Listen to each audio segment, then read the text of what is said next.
আমার বিয়ে হলো বাবা মারা যাবার 1 বছর পরে। বিয়ের 5 মাস পরে আমার জন্মদিন এলো।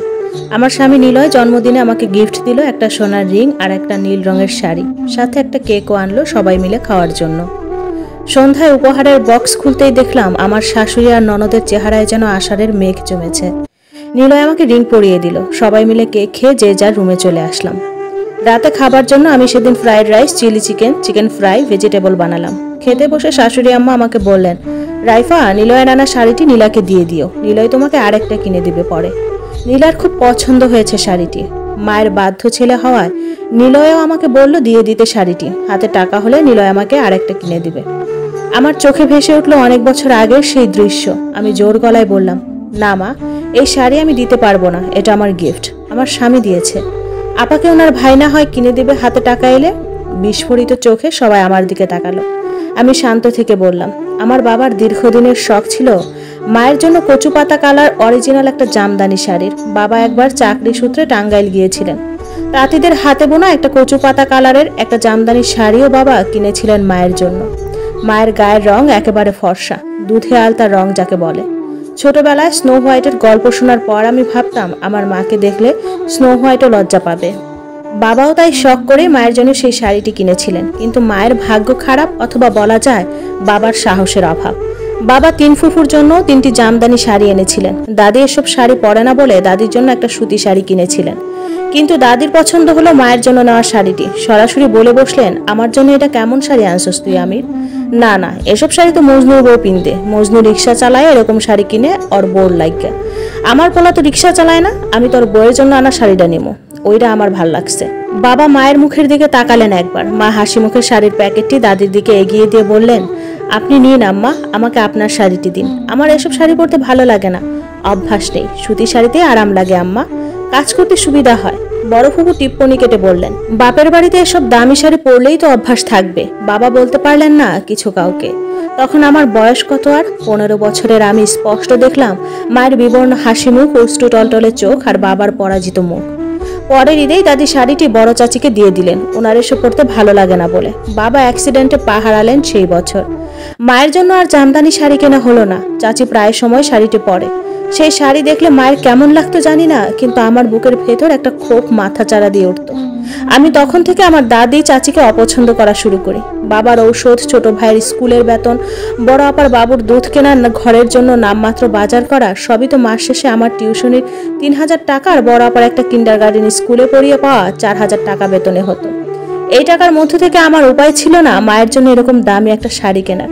মাঝে মাঝে বাবার ঔষধ শেষ হলে বাবা সবার আড়ালে আমার 2 হাত চেপে ধরে বলতেন, আমার আর ঔষধ লাগবে না রে মা, তুই কয়েক মাসের ঔষধের টাকা জমিয়ে তোর মাকে একটা জামদানি শাড়ি কিনে দিবি মা। আমার খুব শখ ছিল তোর মাকে এই শাড়িতে দেখার। আমি বাবাকে মৃদু ধমক দিয়ে চুপ করিয়ে দিতাম। বাবা দীর্ঘশ্বাস ফেলে বলতেন, আমি কোনোদিন তোর মাকে কিছু দিতে পারলাম না রে মা, আমি একজন অযোগ্য স্বামী, অযোগ্য পিতা, আমার জন্য টাকা নষ্ট করিস না। বাবার কথাকে আমি পাত্তা দিতাম না।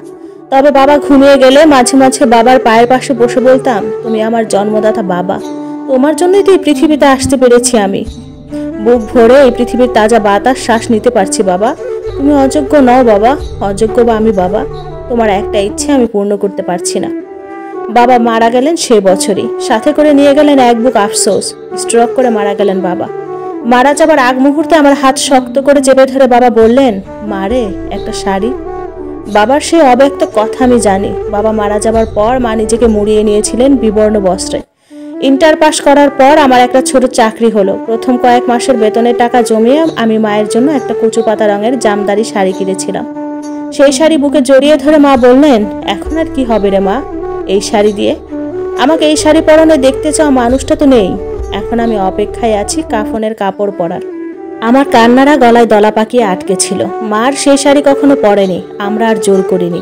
মাঝে মাঝে মাঝরাতে দেখতাম মা সেই শাড়িটি জড়িয়ে ধরে ফুপিয়ে ফুপিয়ে কাঁদত শুধু।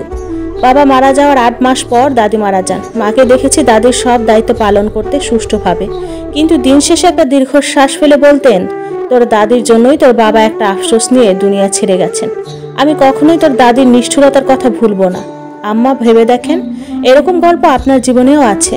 আপা, আপনি ভেবে দেখেন একবার, আপনার সাথে এরকম কিছু না কিছু হয়েছে। কিছু কিছু ক্ষেত্রে প্রতিবাদ করতে হয় নিলয়। প্রতিবাদ করতে না পারলে আমার মায়ের মতো তীব্র যন্ত্রণা বুকে নিয়ে বেঁচে থাকতে হয়। ভাগ্য কখন কাকে কি করে কে জানে। আমি চাই না পুনরায় এরকম কিছু আমার সাথে ঘটুক। নীলা আপা চোখের পানি মুছে আমাকে জড়িয়ে ধরে বললেন, তোদের দুলাভাইও আমাকে একজোড়া কানের দুল দিয়েছিল বিদেশ থেকে আসার পর।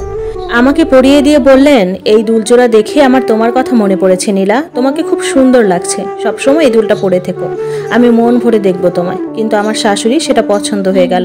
তোর দুলাভাইও মায়ের পছন্দ শুনে দিয়ে দিলেন। আমাকে বললেন পরের বার আসার সময় উনি আমার জন্য আরেক জোড়া দুল আনবেন। এমন না যে আমার শাশুড়ির জন্য উনি কিছু আনেননি, ওনার জন্য একটা গলার চেইন এনেছিলেন, তবুও আমার শাশুড়ি আমাকে দুলজোড়া দেননি। পরের বার তো উনি লাশ হয়ে ফিরলেন রে রাইফা।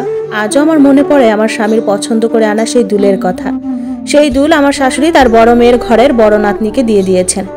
আজও আমি মনে পড়লে আল্লাহকে বলি, আল্লাহ তুমি বিচার করো, আমার স্বামীর শখ করে যে জিনিস আমার জন্য এনেছে সেই জিনিস কেড়ে নিয়ে যে আমার স্বামীর শখ পূরণ করতে দেয় নাই তার বিচার করো। আমার বিরাট বড় ভুল হয়েছে, আমাকে মাফ করে দিস।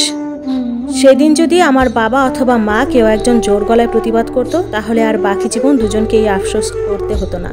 নীলা আপার স্বামী যদি সেদিন তার মাকে বলতে পারতেন এটা আপার জন্যই এনেছেন, তবে আজ স্বামীর মৃত্যুর পরেও নীলা আপার সেই আফসোস থেকে যেত না। কিছু কিছু ক্ষেত্রে ছাড় দিতে নেই।